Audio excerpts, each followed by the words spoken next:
David Bowie has charted and well, we have to do this over again. See that? It's already a tongue twister. David Bowie has charted an eclectic. Okay, I left out a word on my thing. Okay. We're leaving all this in, by the way. Here we go. David Bowie has charted an eclectic career through music history by assuming many alter egos. In this episode, we're catching up with the rise and fall of Ziggy Stardust and the Spiders from Mars. Stay with us. Welcome, friends, to the 3324 podcast. Mistakes notwithstanding, don't hold that against us. We leave it in, Eric, right? We leave it in. That's right. Yeah. We just like to have some fun, very off the cuff. This is, we're not, well, I like to say we're too often. Usually those opens are, I have them. Yeah. Yeah. You know what I did is I changed it I just changed it like 2 minutes ago and I left out a word. I totally killed that just, if you're trying to read something and then you're missing a word and it's fine. What the word was, fine. I mean, we like to be professional, but I guess we're not. But not too. Not that professional. Just professional enough. Yeah. Just professional enough to kind of peek over the fence of professionality. There you go. Yeah. And if it's your first time here, don't let that get in the way. There are so many other episodes where my opening reads are perfect. So go check those out and then judge this one. And you can see, you give us a pass, give us a mulligan. It's a golf term. But thank you for joining us on this episode. Like I said, if you're first time here, there's close to 200 episodes in the back room. Go check them out. It's free to browse. See what you like. Make sure you follow us, though. So this way, when new episodes come out, you get a notification on your favorite podcast provider, a little ding, a little bell, a little green dot, whatever it is. That lets you know that a new episode is hot and ready waiting for you. So, wow. We've got a guest. We do have We've got a new guest also. Brand new. hot off the press is Mr. Neil Laird. Welcome aboard, Neil. How are you? I'm fine. I haven't been brand new in a long time, so thank you for that intro. I really appreciate it. How does that feel? We thought we'd throw you for the starshine. Neil does a lot of different things. He's got his hand in a lot of different cookie jars. So instead of me trying to go through, let me kick it over to you, Neil. Why don't you tell us a little bit about yourself? I know the one thing I can say is when we first communicated, we didn't connect right away because you were writing. So can you start there and tell us a little bit about that? Yeah, it was. Yeah, I am a TV producer and novelist. And I think as we talked, I was just heading off to Turkey to write my latest novel, which is about ancient Troy. I love ancient Egypt. There's a lot of passion. Bowie is one of them, but ancient Egypt is very much another. So I'm writing a series of time travel books about a TV crew, of which I did for years and still do, National Geographic Discovery-like crew that gets sucked into the ancient past and to win an Emmy. So they go back to ancient Egypt or Pompeii or the Battle of Troy to see what they can get, if they can finally get those great ratings hits. So it's a very comedic sort of Neil Gaiman take on history. That's where I was. Wow. I was taken off to Turkey for a month near the ruins of Troy to write that book. Cool. That's awesome. That is a great idea. That is wow. Yeah, and you've got your own website, correct? Correct, neollaird.com. And it's, that's where you can buy the book on Amazon. Primetime Pompeii, the second one comes out. And it's right there on the tin. The film crew goes back to the eve of Pompeii to do a documentary. But of course, they get the dates wrong. And rather than having 72 hours to get the hell out of Dodge, they got 24 hours. And as a documentary filmmaker, it's like I bring all the verisimilitude of history to it, which is essentially a romp. But I know the history of all these things. As we get into Bowie, we'll talk. It's like I know all the facts and figures, and that's just in my brain as a TV producer. So I just took all that shit and turned it upside down and started writing novels about it. That's it. You put it through the Neil Laird mixer, and you get time travel adventures. We're going to drop a link. Exactly. I scratched my head and say, "What the hell?" Exactly. That's awesome. We're going to drop a link to your website in the show notes. This way, people can go directly click the link in the show notes and check out Neil's website. Check out what he's doing. He's got more stuff that he's working on. Like he said, he was in Turkey. Like that's putting in the sweat equity. That going to the locations, doing the research. I mean, that's really it is. Boo-hoo. I mean, I was overlooking the Aegean Sea. Went for a swim. Oh wow! What a going to Turkish prison. Let's just say. Poor Neil didn't use AI to write his book. He actually does research. He actually does the traveling to boot. Now on location. Dinosaur, right? He's Nothing awful. wrong He with does that. his own research. Oh man, come on. Hey, do you do your own? Giving us all a Do you bad do all name. your own? Do you do all your own stunts too, Neil? I do, yeah. There you go. A lot. I live a lot. So Awesome. thank you, Neil, for joining us. We're looking forward to this conversation. Like we said, before I get to the stats, I had just said before this, I think we've got, and Eric said it best, we have 3 tiers of Bowie knowledge. And even though we're meeting Neil for the first time, we're putting him in the top tier Yes. of expertise. And then Eric, I know, is kind of becoming a Bowie acolyte. He's been digging in. Yeah. And then me, I'm kind of, I'm of course aware of Bowie and aware of his music, but never did any deep dives. And that's one of the great things about this show. And what we do is, the stuff I know, that's the easy stuff. But then I get to also expose myself to stuff that I hadn't necessarily gotten into. We can pull you into our little cult. I'm kind of already getting it with this album. I'm kind of understanding. I'm kind of getting an understanding of the allure. One of those artists that I respected, but always kept at arm's length. With this album, let's get into the stats, and then we'll start the conversation. Sure. Because our listeners expect the statistical information before we get to the theories and all that crazy stuff. And we've got 3 truths and a lie later on in the episode, so we'll invite you to play along with us. We're going to put these 2 gentlemen's knowledge to the test to see if I can trick them.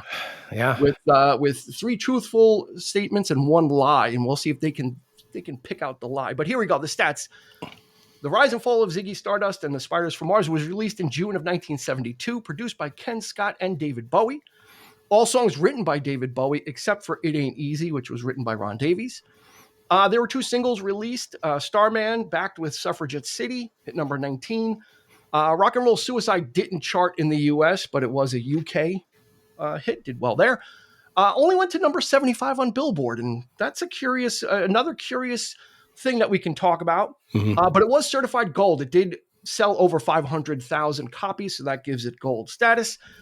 Mr. Bowie was inducted into the Rock and Roll Hall of Fame in 1996 as well. So pretty early on, he was a pretty early on inductee. So that kind of also speaks to the gravitas and the mystery and the enigma. I think. Yeah. Neil, do you think enigmatic is an easy word to use to describe this gentleman? I think it's the perfect one. Enigmatic, mysterious. Bowie has always been sort of one step ahead of the rest of us, and he made 27 albums, and except for a few dogs, almost all of them took people by surprise. And you said, where the hell did he come up with that? Because he always was enigmatic. Yeah. He's always trying to create new worlds with each album. And I think, you look back at his canon today, he's been dead for 8 years, and some of it still sounds so fresh and out there. You look at it and say, where did that come from? So enigmatic is a brilliant word to use. So let me ask you, because you said that he was always kind of ahead of the curve. Do you think, in looking at his career, you can easily say that he embraced the internet, he embraced computer software, he was into technology way ahead, but some of those other choices, do you think they were just you think he was making those choices to be ahead of the curve, or because this is stuff that just interested him and he's like, well, this is the direction I'm going in? I mean, because I like it. More the latter. Obviously, I didn't know the man personally, and if you read his interviews and talk about it, he was truly intellectual in terms of what he got into, books and music, and listening to art and world music and things that others. And he did. I mean, there definitely was some cynicism thrown towards him, even in the 70s during his heyday when he did his Berlin album, saying, "Oh, he's just jumping on the Kraftwerk bandwagon, or he's just doing the glam rock bandwagon." But anytime Bowie came along and appropriated another style, The Young Americans was the Plastic Philadelphia Soul album, he still made it Bowie. You listen to it today, and it doesn't sound like Luther Vandross who produced it. It sounds like David Bowie doing Luther Vandross. So even when he was appropriating what was out there, he was giving his own shape and his own style. And I think as the dust settles and you look back now and listen to his stuff, it's the Bowie you hear, not necessarily the context and where it was coming from. Each album is singularly Bowie. Wow, it's an interesting thought, and we say that a lot on our show, where an artist will have so many different influences, and then they'll put it through their machine, and what comes out is something singularly their own. It's sounds and it has echoes of other things, but it's only going to sound one way when each Right. artist can hear the same five influences, but each thing will sound different. And you Your hit the nail strengths right will on the head. rise. It will take a different direction. Yeah. Yeah, Hmm. yeah. All right, let's get. What do you say, Eric? We get kicking on this? Or you have Well, something? yeah, I like Dean.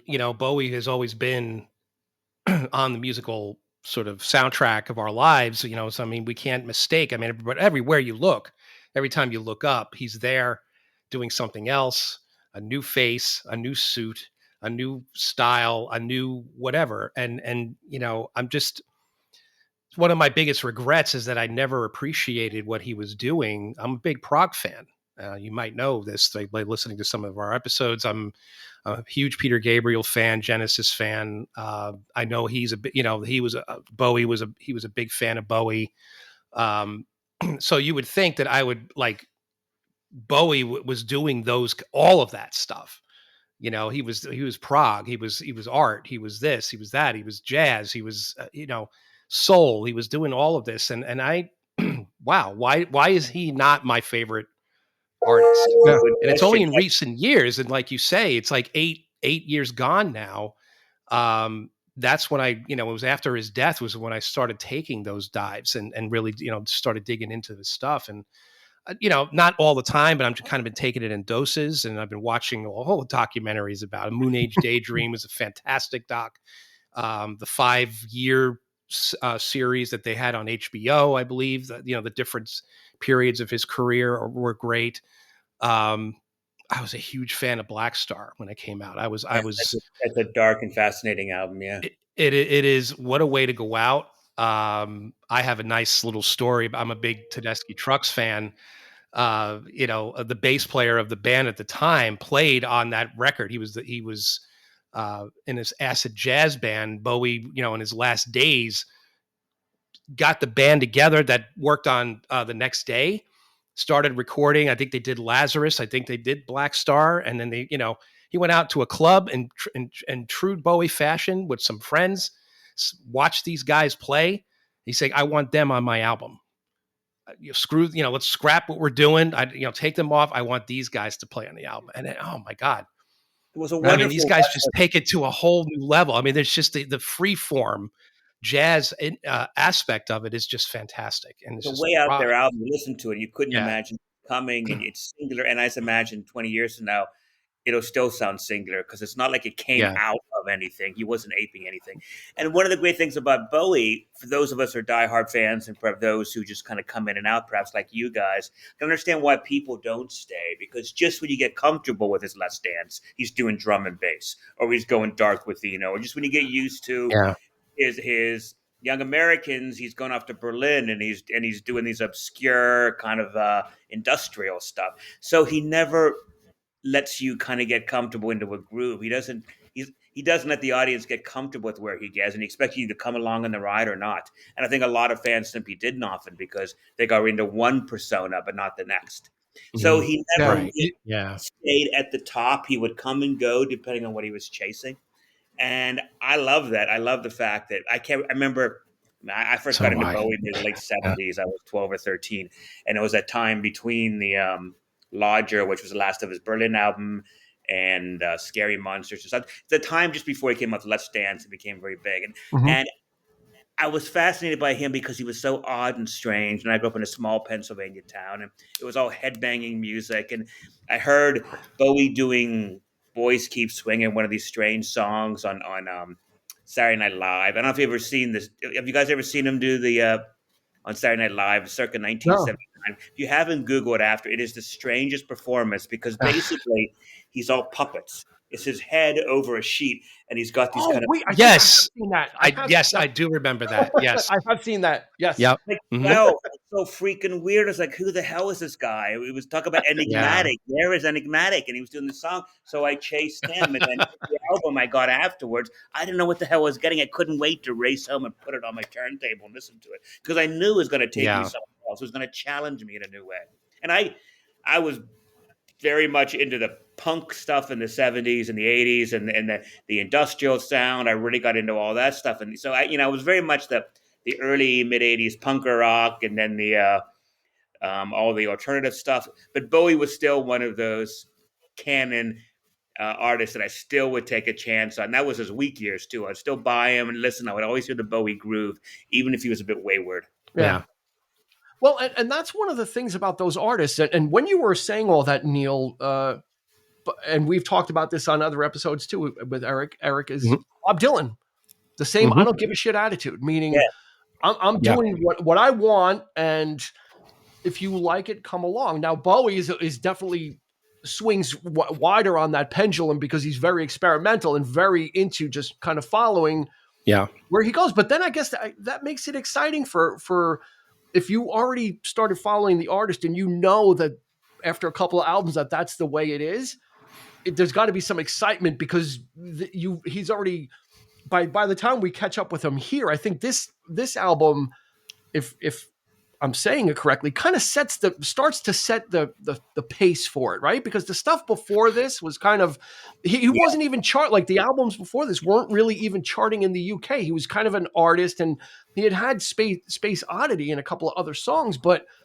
hadn't figured out, I think, what the Bowie for. Bowie yet, exactly. I mean, Hunky Dory is a brilliant album, and Man Who Sold the World is really good. I think so. Those albums didn't break through, except for maybe Changes and a few singles like that. But then Ziggy Stardust came out in 72. And again, it was before my time. I was only 5 at the time, so I got it all retro as well. We talked to people who were there. They almost say it came down to one performance one night, where Ziggy came out in early 72, and it was bubbling under and got some really good reviews. And then he went Top of the Pops in the UK, and he played Starman, all in drag. And, Pete Ronson's there. I watched that today. And it is like you hear people say their lives changed that night because no one had ever dressed like that, no one had ever done that stuff. And it was this wonderful, catchy little tune that apparently he wrote at the last moment because they needed a hit for the album. But it is just, you look at it today and you really can't believe it kind of got away with it because the sexual bending he did, it was 7 people. And it was also just, the glam rock scene was kind of fun, and it was still very retro, but he took it and he made it his own theatrical thing. It's very theatrical, Bowie. And I think that's what drags people in, is he loves the theater as much as he loves the song.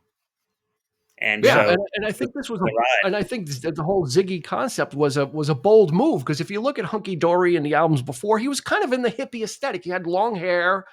And I think he had even said that this was an attempt to kind of cut away from that and saying, you know what, the hippie stuff is over. It's time for something new, something daring, even for him. Because like I said, like we think of David Bowie and we think he was always this way. And he actually wasn't. It was kind of this album really kind of started that whole taking on to, the whole different personas and really feeling emboldened, right, Neil, to take those chances. He was doing that before then, just not with any great success. Because Man Who Sold the World is a heavy metal album, 1970. It is crunchy, loud guitar.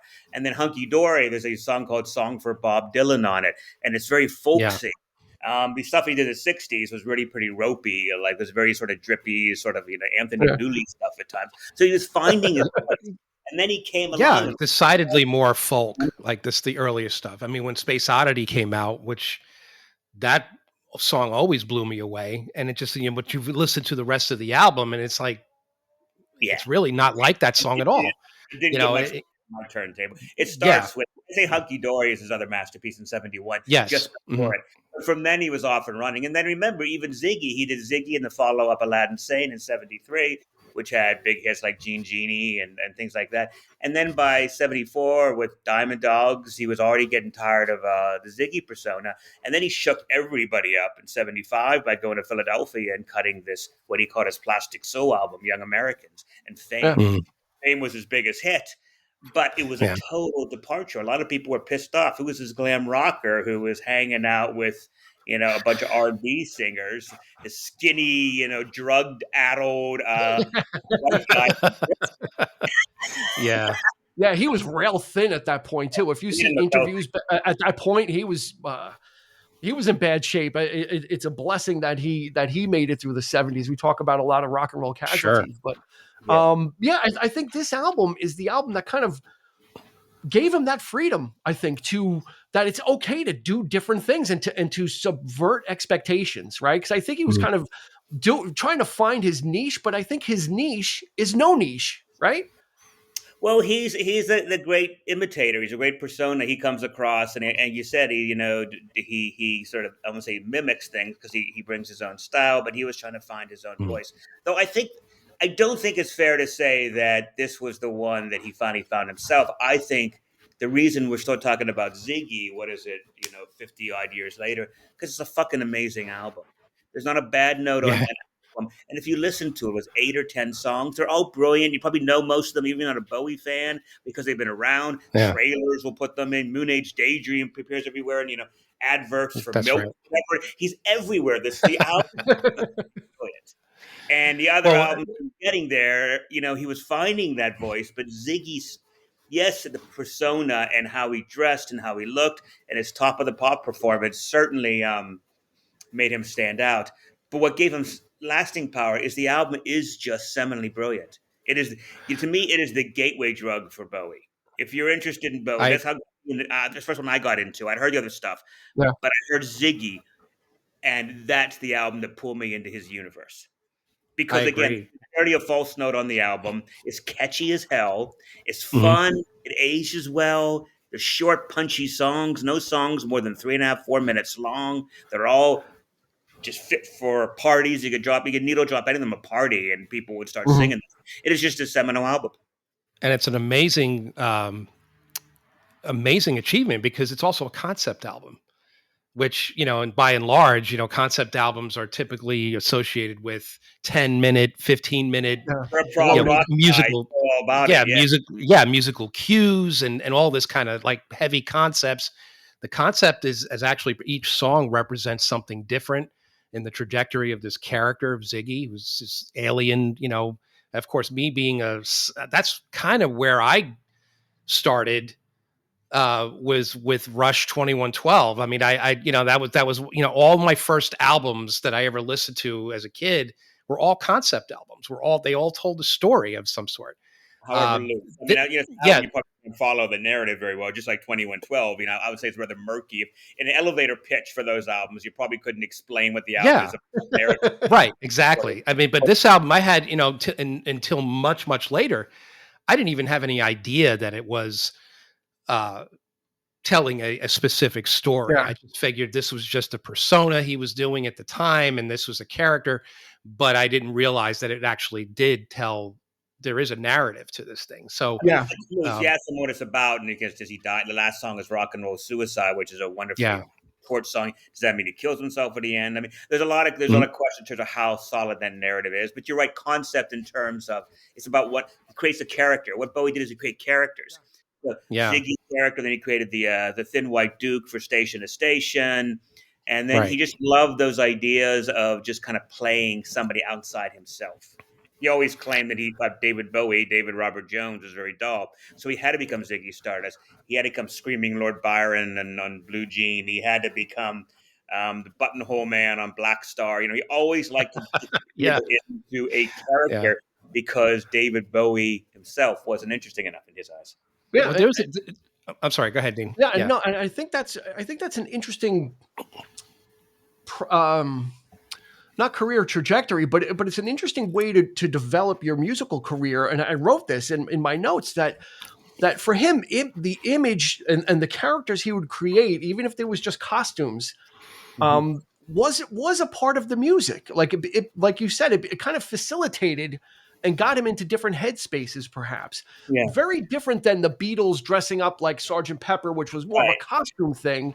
Just having a With laugh. Bowie, exactly. This was more of this helped him to develop the music and follow where his muse was going. And if it meant aping, Southern Philly, 60s music or soul, he would kind of tend to dress his hair would change to that, right? You Yeah. have a little bit of a pompadour and he would kind of morph like a chameleon into as he was absorbing these different things. And it's very interesting that the image for Bowie helped support what he was doing. It helped him kind of get into the mind space, right?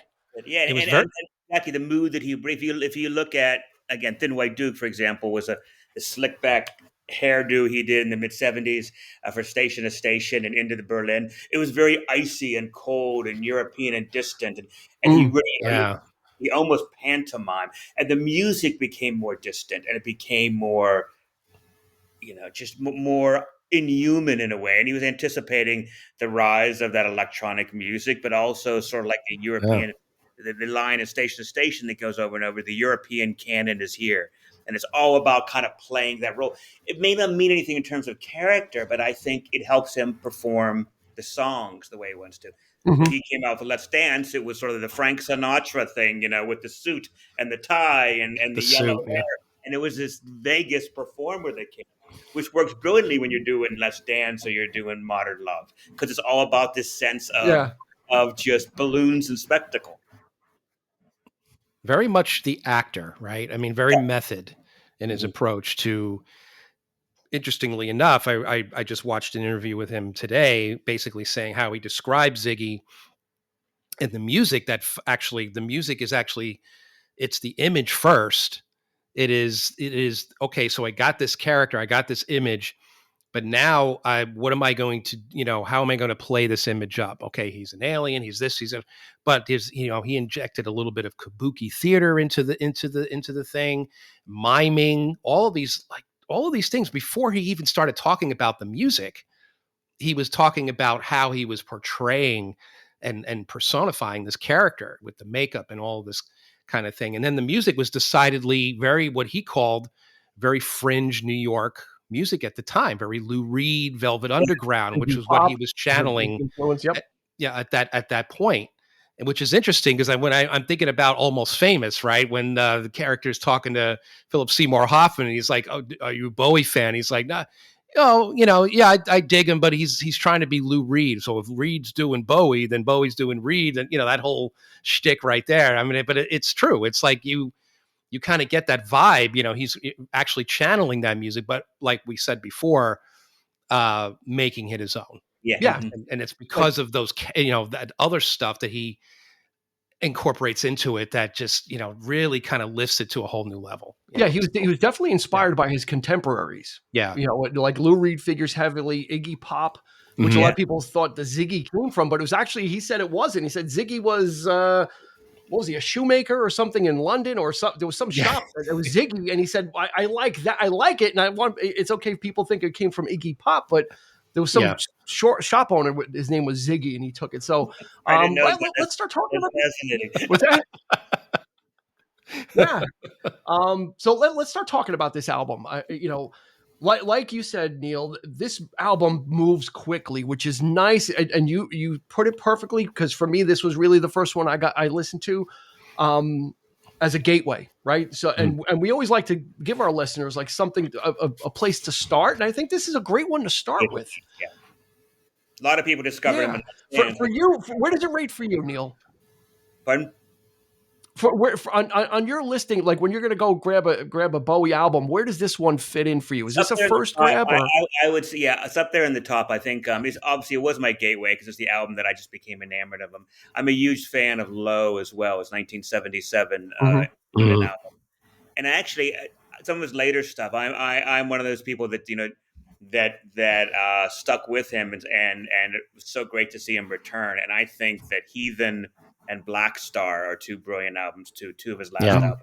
You listen to Yeah. Heathens, another great album, which it was a big hit when it came out in '02, but then I think it got eclipsed by Next Day, which is what was also wonderful when the Black Star. There's not a bad song on that album. It's so well Mhm. crafted. And what's very interesting about that album is later Bowie, and he's just playing himself. It's the first time he kind of took the makeup on. He's Yeah. playing the statesman, and that's the role he plays. But the songs are so beautifully crafted, and it harkens back to the classic Bowie that I think those are Mhm. my favorites.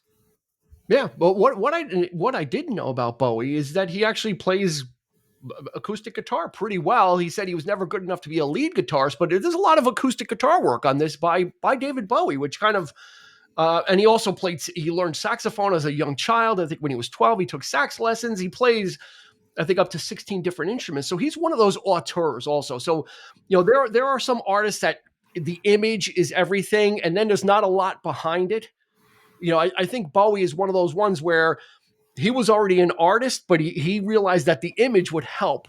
Mhm. Right, Right. because he already had the goods. He didn't say, "Well, I need an image first, and then I'll figure it out." He had it figured out. He just needed to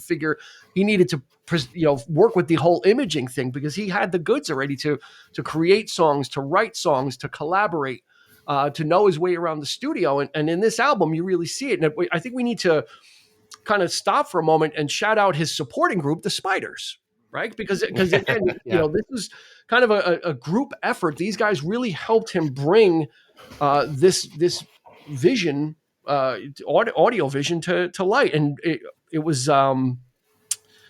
Let's see, I have it written down. There we go. The Spiders are Mick Ronson on guitar, Trevor Boulder on bass, and then Mick Woodmansey on drums. And they had worked with Bowie previously. Rick Wakeman had done some work from Like, Yes before he yeah. joined Yes. He had done a lot of work with Bowie, and then he exited, and that gave them an opportunity to kind of really have a guitar forward album, which this really was. A crunchy guitar album. Yeah. Bowie often was his best, I think, when he was most guitar driven. If you listen to the albums, they really kind of pop. When they bring Robert Fripp on Scary Monsters, when they bring the Tin Machine albums, it is all just crunchy, loud guitar. And I think he's at his happiest when there's just loud guitars. And this album is very much driven by that classic rock and roll sensibility. It is. It's driven by guitar. Yeah, absolutely. And I think that also kind of gives you, if you have someone that you've been working with like Rick Wakeman and he decides, well, I'm going to do other things, you're almost kind of forced to either get another keyboard player or you soldier on and say, well, this is an opportunity to do something different, right? It's an opportunity for a change that maybe was forced on us and wasn't so natural, but then let's see what we can do with it. And with the Spiders, this is a 4-piece band and this is just a straight ahead, like you said, Neil, straight ahead rock. Yeah. It doesn't have some of the songs are beautifully crafted and super catchy, but if you listen again, some of his later stuff, it becomes more layered. Mm-hmm. And particularly Eno was a big thing with that. Yeah, some of his albums just had 16 different layers, and Eno didn't do this, and I love his Eno stuff, but it's direct. It is rock and roll album. And I think that's why it's so accessible today, and it's why it's aged so well, because rock ages much better than electronica or drum and bass or some of those things that have a timestamp on it. Yeah, which again, the short songs, the rock element to it, it is, but yet still a concept. You would think that there would be strings or, a heavy sort of, lush production aspect to this, especially when it comes to the concept of what it's about. But yeah, that's not there. And decidedly, though, interestingly enough, that the acoustic guitar kind of lends a different. It's not just merely strumming, right? It acts. The acoustic guitar in this album, it adds that a thin layer of something. It gives it something. I don't know what it is. I can't describe it, but there's like a veil of like just sort of. Yeah, it sort of echoes a bit, and it's in your face up here, as opposed to often the music. The voices up front and the guitars. Like if you listen to Lady Stardust, for example, which is a slower and more of a ballad song, and it starts with an acoustic guitar, but the acoustic guitar is still in your face. It starts slow, but then it's like right there. It's mixed very loudly. So that is very much heralding, I think, the direction. Somebody pointed out, I don't know where I read it, but somebody pointed out that the acoustic guitar it's almost like a percussion instrument. Adding a level of rhythm to it, almost like a very high end, like a hi-hat on a drum kit. Yeah. And I kind of understand what that means. Like it does not sound like a drum or like that, but I understand the tone, the tonality and where its place is in the production. Like you pointed out, very upfront with the vocal. And that's just, love the production on this record. Yeah, I think that's what makes it's such an easy listen, is because it is well balanced. Like Neil said, you can this isn't like a test for your ears. Some of the early 70s recordings really suffer from poor production, and it makes it a chore to like listen to some stuff sometimes. You're right. But this is just so well produced, and like I said, the acoustic guitars are there. But then when it's time to get rocking, that is the front and guitar, center. what song, if you listen to Soul Loves has a bongo with some Mhm. beautiful guitars like and stuff. But once again, the guitar kicks in the middle and takes over. And I love it when it's interesting. This next album was still on the Ziggy persona, was Aladdin Sane. And Yeah. they're using a lot more piano into it and strings into it, Lady Yeah. Grinning Soul and all these torch songs. So I think even then he was reinventing himself, even within the Ziggy persona. He Mhm. was already testing himself a year later. And then he Yeah, dropped it Right. off. and I think the thing that also makes this album a great a classic among classics also is its consistency. Also, as a concept album, yeah, you don't have the 20-minute suites with different movements and everything gets all different. It's like, yeah, this is, like Eric said, it's a concept album, but it's a straight ahead rock album that you can skip the story if you don't. You know what? If you're not interested in that, that's fine. This is an Mhm. album that can exist outside of that as just music. Like, The Yeah. if story that ain't itself your yeah, incidental at best, I think. And exactly. If the story's not your gig, you don't have to. You can take each song like 5 years. It is just a great album opener. It just really kind of kicks things off. And like you said, Soul Love, and then you get the classics. Moon Age Daydream, Starman is on here. Ziggy Stardust, Suffragette City. I mean, there's no lacking of classic tracks for somebody who's new to Bowie or wants to find the album to try and dive in with. I think this is the one, Neil. I would agree. It certainly was for me, and that was long before the other albums came out. Yeah. Some albums, some of my other favorite albums, like I said, Outside is a wonderful album, another concept album, 85. But that one is so dense and it has a narrative that is so sort of tangled and strange. And it was his big reunion with Brian Eno in 95. Mhm. And there's some wonderfully weird, just weird, wonderful songs in there. But it is a listen. You have to ready be listened for that album. You have to want to go on that journey. A lot Yeah. of people didn't, Mhm. I think. Where Ziggy doesn't demand that same kind of commitment. It is Yeah. just It's a great pick rock. up and play. But Yeah. you don't mind listening to the entire record, though, right? You don't want to just listen. You don't want to skip over any tracks because I don't think there is a track that Ziggy, no, I don't think it was a bad song No, on it. Yeah, I think no. the It weakest it's song, very weakest song like you. you cover, It Ain't Easy, which I could take or Yeah. leave.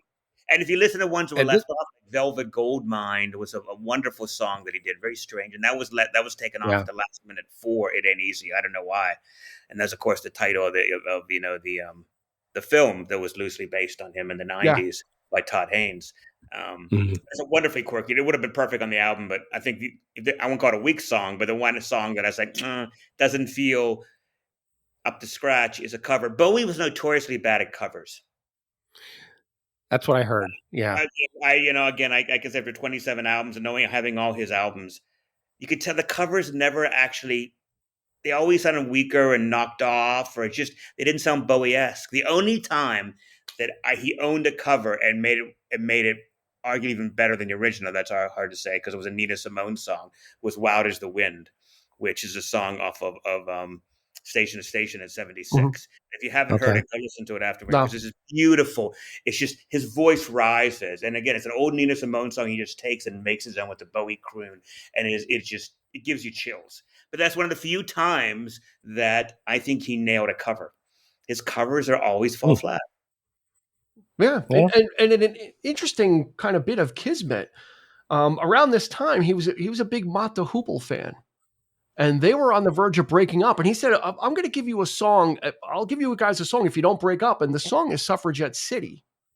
And Mott the Hoople didn't want that. They're like, "Nah, not really for us," which is odd. A bit snobby. Instead, they got all the young dudes, which became a But you know what, Neil? I mean, let's say that Mott the Hoople took Suffragette City. All the young dudes could easily, a Bowie version of all the young dudes could easily fit in its place. I mean, I talk to friends who are more casual Bowie um, listeners, and they think that All the Young Dudes is a Bowie song. Yeah. Because it's just so Bowie-esque. It's just so Yeah. Bowie-esque. Yeah. Bowie's all the way through it. It's that glam rock classic. He reappropriated it, and he played it even, I think, in his last tour, the reality tour. He was still doing it in '06 or whatever. So, Yeah. '03. Yeah. So he obviously reclaimed that song as his own. But yeah, it's like, it clearly is a Bowie song that he gave to somebody else. Yeah. But when Yeah. he did it, it didn't sound anything like what they Oh, did with it. Oh, of course exactly. not. Yeah. Of course, he's going to change it, right? So yeah, he's going to make it as different as possible, right? So yeah, So yeah. Neil, if let's say you had to convince somebody, let's say you're talking to somebody about Bowie, and they're like, okay, and you zero in on this album, you're like, okay, this is the album I want you to listen to. What 2 or 3 songs would you point them in the direction of outside of the hits, right? We know, okay, they're going to know Suffragette City, they're going to know Starman, maybe or maybe not. Those are kind of, Mid-Age Daydream, a little bit more of a minor hit. But what would you point them to on this album? To what's emblematic On this or what album or represents it? in his canon on this album? This album. So if you're trying to get somebody to listen to this album, say, listen, you got to check these 2 or 3 songs out. I mean, I think Lady Stardust is a beautiful ballad. Uh-huh. I always like his more operatic ones. The last song is Rock and Roll Suicide is just beautiful. It's almost Judy Garland at the end, the way it just kind of becomes this torch song. Moon Age Daydream is such a classic. It's just so odd and it's so, I'm an alligator. I'm a mama papa coming for you. The lines are so freaking out there that it's such a time capsule of the early 70s that I think that's one that makes people laugh. So hit or not, I would put that on there. Yeah. I never cared as much for Suffragette City. I always thought Suffragette City was too much of a straight ahead rocker, which bores me a little bit. So the ones like that, the later albums like Rebel Rebel and some of those, I find those songs a bit dull because they're not weird enough. Yeah. See, a true Bowie fan, right? The passing Bowie fan would be like, yeah, I like that. It's kind of catchy. The real Bowie fan's like, no, you know what? No. No, that's just the one for the masses. And oddly enough, Moon Age Daydream ended up, Eric, right? Guardians of the Galaxy. Yeah, it In did. the Marvel film Guardians of the Galaxy, they used For Moon like Age Daydream. 30 seconds, but it was there. Still, yeah, it shows that just. Hear it. Yeah, I remember my trainer at the gym one time came and said, "You got to hear this song," and he played that because he got this. Dude, I heard this first in 1972. Mind Yeah, you, that's Yep. and that's the great thing about some of these needle drop. Nowadays with the movies, and they're using some of these older songs. People are going out and finding them or thinking that it's a new song, right? They're like, "Oh, you got to hear this Moon Age Daydream." It's like, well, yeah, it's been around, but I think that's kind of the good thing when some of these types of songs get used in movies, because it's very easy to pick out a hit Bowie song, but something a little under a couple of layers under the surface. As a Bowie fan, I had great mixed reaction to 1994 or whatever, 93, when Nirvana covered Man Who Sold the World. Mm-hmm. And at that point, Bowie was kind of on the outs. He had just done a 30-week album called Black Tie, White Noise, and he was no longer, among the cool kids. But if you recall, that was on their what do you call it? Live. Whatever Unplugged. it was. MTV Unplugged, yeah. Whatever it's called. And it was their single. It was just before he died, just before Kurt Cobain died. And everyone just loved that new Nirvana song. And they come and say, "Have you heard this song?" We did in 1970. Oh, I never heard that. I had no idea. It's still considered today a Nirvana song. So why it's great that it's been rediscovered from the ashes by another band. It's frustrating to be kind of these emotionally, connected fans. It's like, oh, it's not him. It was already 14 years old when he did it. Tell us about it. Yeah, we've been through that with all the bands that we love. But you know what? I think it also shows a little respect, right? It shows that these Nirvana. It shows the roots, and they're showing respect and saying, you know what, young kids who are fans of us, here's something that influenced us, and you may not connect to it right now, but let's give you a version of it. And it's so cool because Nirvana was the biggest band at the time, and they remember this obscure Bowie song that was never really a hit, but if you listen to it, it's a wonderful song, and they brought it back to life. And then Bowie kept performing it after then. It became sort of part of his vlog after that, because people remember this. So it was great to see when those songs are kind of rediscovered, whether it's in a trailer for a movie, or I know Starman was used in The Martian, and a lot of these other things. I mean, it's fascinating. Under Pressure, what a huge song that is. It's such because they just won a poll with the greatest duet ever. And I remember when that came out in '81, and it was an old knockoff song they did with Queen because they were it came and went. Yeah, It went. It was like other we've talked about that in the past. and Yeah. he did it, I think, drunk in Switzerland or whatever, doing something else. It was just a knockoff saga. Now it is this song that everyone Yeah. is played in like spin classes around the world. Yeah. Yeah, I think I think Bowie got his due in his time. I think by the time he was by the time he passed away, people had kind of when they looked back at the career and they saw how eclectic it was and they saw what a singular artist he was and he did things his own way. I think people kind of respected that. With Freddie Mercury on Under Pressure, like he died so young that people he's been gone 30 something years.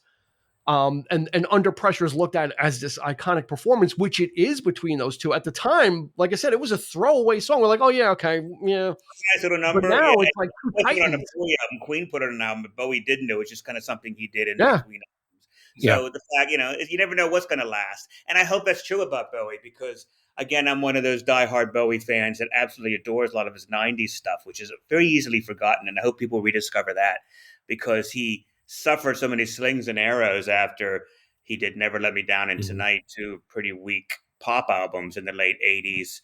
And then Tin Machine wasn't particularly well endeared by critics. It was just loud rock. Yeah. So he never quite got his mojo back for a long time. But he was making wonderful albums like Earthling, like the drum and bass album, and Heathen was a big return. But still, some of the songs on those albums, Absolute Beginners is one of the best songs of the 80s. And they're kind of forgotten. If you look at people's top 10 Bowie songs, they're almost all 70s. They go up to 83. And I'm always frustrated being that the fully committed Bowie fan said, "Oh, you got to hear his and his O stuff." Like anybody, like any geek that freaks out on any band or whatever. And there's just some wonderful stuff that he was doing, and fearlessly so. I mean, to go back, I think one of the reasons that I wrote that book when I did, I'm 58 in a month or two, and I have a TV producer for 25 years, and I always wanted to write a novel. And I remember talking about it. I was drunk at the pubs with my friends and such, and I had a few ideas. And I started writing it in 2016. And two things happened in 2016 that made me get off the pot and do it. One is I turned 50 and realized, well, holy shit, Neil, you ain't the spring chicken anymore. And then Bowie died in January of 16. And of course, no one is preparing for that. And as much as I know Bowie's work, when I read his obituaries, it just reminded me how fearless the man was, how he was not afraid to try and fail and reinvent himself and abandon his audience and go after something else. Almost 30 times he did this. And I remember thinking, if Bowie could do it 30 times, I can freaking do it once. I got one book in me. And again, it was the inspiration of him just not being afraid to go out there and try things, and hopefully people will catch on later on. Yeah.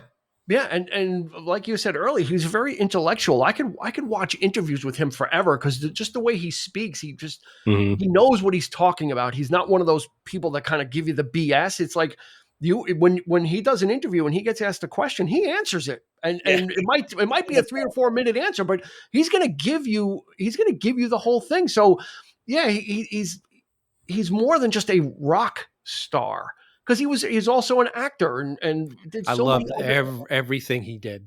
Yeah, As far as an actor, every movie he was ever in, he was riveting in every. You ever see that? I think it's from the UK version of The Office. You ever see that clip? It's on YouTube, Eric, where he's talking to Ricky Gervais and he starts writing a song about him being fat and disgusted and he's like, no, that's not right. And then he enhances the lyric to make it even worse. And Ricky Gervais is like, no, that's okay. And everyone starts laughing. And then he just keeps making the song more and more like horrible, but it's such a great comedic.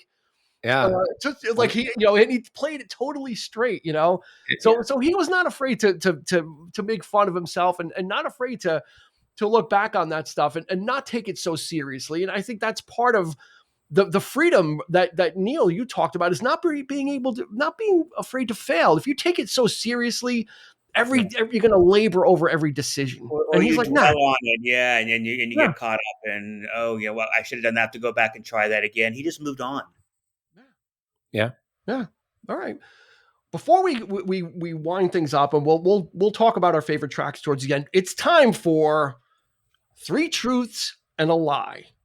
Normally we do 3 lies and a truth, but again, the truth about David Bowie is so much more interesting than me trying to make stuff up about him that I have 4 statements that we're going to put these gentlemen to the test on. 3 of these statements are absolutely true. One of them is false. Okay. So I'm going to go to Eric first because I'm leaving the expert for the end because I don't want him to taint Eric's answers because I think I can snag Eric with one. I'm not too sure about Neil. So what I'm going to do is I'm going to read the 4 statements. Eric will let me know what he thinks is the false statement. You at home, if you're playing, same thing. We're going to go through the statements. Let us know on social media, YouTube, Instagram, Facebook, what your choices were or choice was. And then we'll turn it over to Neil and see if I could stump Neil. I'm not sure. But I'm game. I'm game. You might be able to. I'm gonna go for it. Okay, so here we go. So Eric first, I'm going to read. These are going to be both the same 4 statements for both of you. So you're both going to be picking from the same crop. So here we go. 3 of these are true. 1 is false. Statement number 1. In David Bowie's group Tin Machine, members Tony and Hunt Sales are the sons of comedian Soupy Sales. Statement number 2. David Bowie's son, Zoe Bowie, is actually film director Duncan Jones. Statement number 3. David Bowie was approached by Marvel Comics for the role of the Ancient One in 2016's Doctor Strange, but was already too ill to consider the project. Final statement. Bowie's real name is David Jones, and he changed it to Bowie to stop confusion with the Monkees' Davy Jones. Do you want those 4 again, Eric? No. Okay. So 3 of those are true. 1 of those is a lie. Which one is the lie? Which one's made out of whole cloth? The lie is C. C. I'm going to go with C. Bowie was approached by Marvel for the role of the Ancient One in 2016's Doctor Strange, but was already too ill to consider the project. You're saying that's fake. That's fake. That's a lie. All right. So you're going with C. Neil, do you want me to read those? Do you want me to read those again, or you have it? Do I know the answer too? Yeah. And I concur, concur with your colleague. So you're saying C was false. Marvel was approached by. Yeah. I know the truth. I know the truth of this. You know the truth. Well, you know the lie. You know the lie. I know the lie, but in this case, I know what. Go ahead. All right. Everybody at home, make sure you lock in your answer. Make sure you let us know which one of these 4 statements. I'm going to read them again for the people at home, just because normally we give it a couple times. In David Bowie's group Tin Machine, members Tony and Hunt Sales are the sons of comedian Soupy Sales. Number 2, David Bowie's son, Zoe Bowie, is actually film director Duncan Jones. He did that film Moon, and he did Warcraft. Another possible statement was approached by Marvel for the role of the Ancient One in 2016's Doctor Strange, but was already too ill to consider the project. And the final statement, Bowie's real name is David Jones, and he changed it to Bowie to stop confusion with the Monkees' Davy Jones, who was popular at the time. Those are your 4 statements at home. Make sure you lock in your answer. Here we go. Okay, we're going to go with the true statements first, and we'll circle around the false one, and we'll see if they got it. Okay, Bowie's real name is David Jones, and he did change it to Bowie to stop confusion with the Monkees' Davy Jones. That's a true statement. Well-known fact, Davy Jones of the Monkees was also English, but he was very popular at the time of the Monkees, and if you're born David Jones, that's going to be a tough nut to crack in the 60s. There's a lot of David Jones out there already, probably. Yeah. Seems like this is a problem I don't need. The Bowie came from Jim Bowie, the creator of the American Alamo hunting knife, the Bowie knife. That's where the Bowie came from, actually. Another true statement. Bowie's group Tin Machine. Members Tony and Hunt Sales, they are the sons of comedian Soupy Sales. They played drums and bass, and then Reeves Gabrels filled out Tin Machine on guitar with his very eclectic guitar work in Tin Machine. But yeah, Soupy Sales, people of a certain generation, namely ours. People here listening to Soupy Sales is you are really reaching into the deep dark past. Nah, you know what? That's our demographic. We got the Soupy Sales. We got the Soupy Sales people locked in. There you go. So yeah, his sons Hunt and Tony are musicians, and they played with Tin Machine. So very interesting. Let's see. Do you want the final true statement, or you want the false statement? Which would you like, Eric? No, we'll leave it to Neil. You want me to tell the lie first? I would tell let's tell the lie first, then we can wrap up. Tell the lie first. Okay. We're going to give them the bell. These gentlemen were correct. I lied when I said he was approached by Marvel for the role of the Ancient One in 2016's Doctor Strange, but was already too ill to consider the project.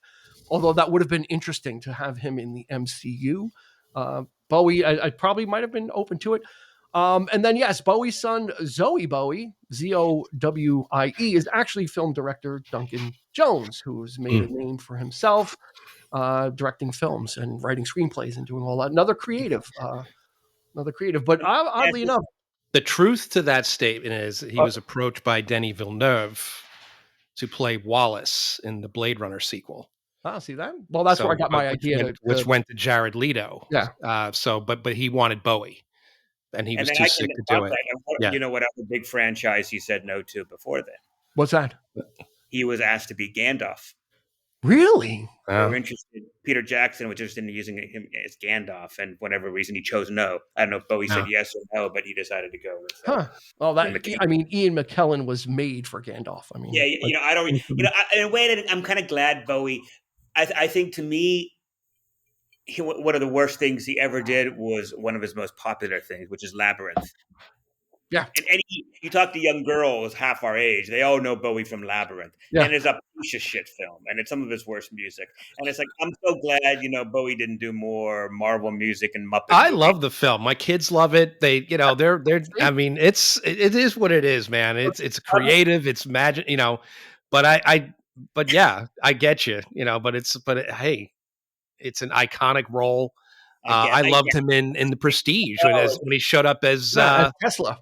As Tesla, that blew me away. I was like, "Oh, that was totally unexpected," Or him playing Andy Warhol and Basquiat, or Pontius Pilate, Last Temptation. And Last Temptation, yes, yep.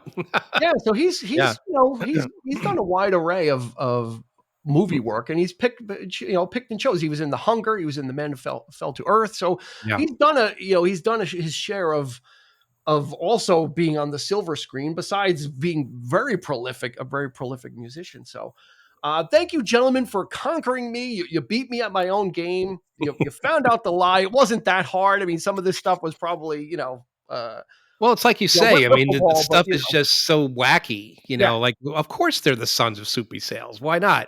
You know what I mean? That has to, has to be a truth. Make that jump up, right? It has to be real. Yeah.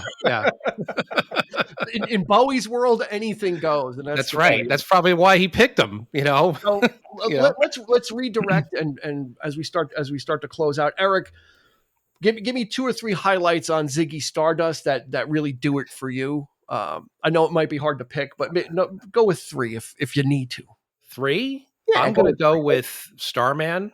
Mm-hmm. If I had to be like sort of the hit. Sure. But then the 2 tracks that Neil picked, I absolutely love Lady Stardust, and I love the last song. I think, Suicide. And it's so short.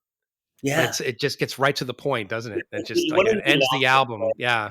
It's just 3.5 minutes long, and they made the song shorter back then, but it could stick around a lot longer. Yeah, they might have been. Well, you know what? I can't say they were going to run out of time on the album, because on side 2, a lot of the songs barely get past 3 minutes, so it wasn't a time thing. So Neil, what outside of recommending, what are 2 or 3 of your favorites on here? What really does it for you on this album? I love the way the album starts with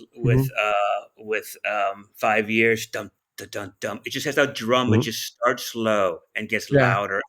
And it's a song that starts the song. He comes in, he sings this wonderful, again, an operatic story about the world's ending and all of these, all the fat, skinny people.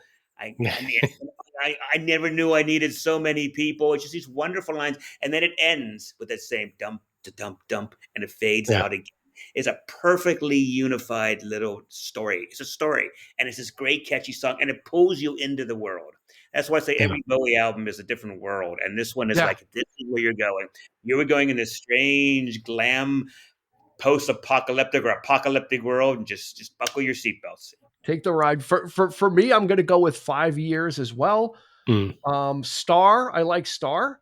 And then not Lady Stardust, but Star. And then I'll go with a hit. I'll pick Ziggy Stardust, because it's just so iconic. And that opening guitar, you know that guitar so well. If you hear that, you know exactly. Yep. Yeah. So I think that's going to do it for this episode of the 3324 podcast. We thank you for joining us, Neil Laird. Thank you so much. Wow, you're a really great guest. Gotta tell you, gotta hand it to you. You're worried, right? You invite strangers into your house, you don't know who's going to show up, right? Well, we got lucky this time. That's what we. We've never had a bad guest on our show. It's I never have been. listened. I listened to you. Have some good guests on here. Yeah, Yeah. you have a Yeah, stellar. and of course, make sure you check out what Neil is doing, the writing that he's doing, everything that's going on. We're going to drop a link in the show notes to his website, so you can just go check out Neil. Are you on Instagram or Facebook or any of those as well? I am on the Facebook. I have my author Neil Laird author site, and then Okay. I'm about to flood the gates with that because of Prime Tom Pompey, which is the next book that comes out in Okay. October. Yeah. So make sure you're following, checking out his website, and then following on his socials as well. So yeah, besides a big Bowie fanatic, he's he's an author, and he does a lot of different things. And it's always great when we meet people that wear different hats, because they're just so interesting, because they have so many different experiences that they kind of bring with them. And Neil, we thank you so much for joining us. We hope to have you on again, maybe with a Bowie album, but maybe not. We'll see what other stuff. Other favorites too. I can, it depends how dark and deep you want to go. I can keep it bubbly or we can go weird. So Maybe we'll do a film. Great Yeah, conversation. yeah, we could do a film as well. We could do a do film as movies well. as well. Oh Yep. my God! I mean, I'm a film guy. Starting, I did all kind of. Well, there you classes. go. Yeah, so we'll send you a list. So Neil Laird, thank you so much for joining us, and of course, from his comfy couch, Eric is going to be waiting patiently until we meet again on his comfy couch. I'll be on my green hard IKEA chair waiting until we see each other again. New episodes come out every Thursday. Make sure you follow us on Instagram, Facebook, and YouTube. All the socials. We're there hanging out. Go ahead and interact with us. We answer questions. We love to talk to you. I got to buy you a couch. Well, I have a couch. We need to get you a couch. I don't He's mentioned broadcast a couch about 12 times now. I don't know if it's couch envy or something. But you know what? I do need a new couch, but I don't broadcast from my couch. I don't have I have this whole setup thing. you're okay. more professional but than I do go to my couch to relax. There you go. So Okay. yeah, we're not going to set up a GoFundMe for a couch. So don't. We're good, but I like to torture myself with the hard IKEA chair. It keeps me sitting up straight and not. If Keeps I'm you on a alert. couch, I'll get too comfortable. I might fall asleep if I start broadcasting from the couch. I'll be like passed out. You guys, what happened to him? And it's like he's sleeping on camera. So anyway, that's a show for another time. Neil Laird, thank you so much for joining us. We appreciate it. Pleasure. For Absolutely. Neil, for Eric, this has been Dean, and we will catch you on the flip side.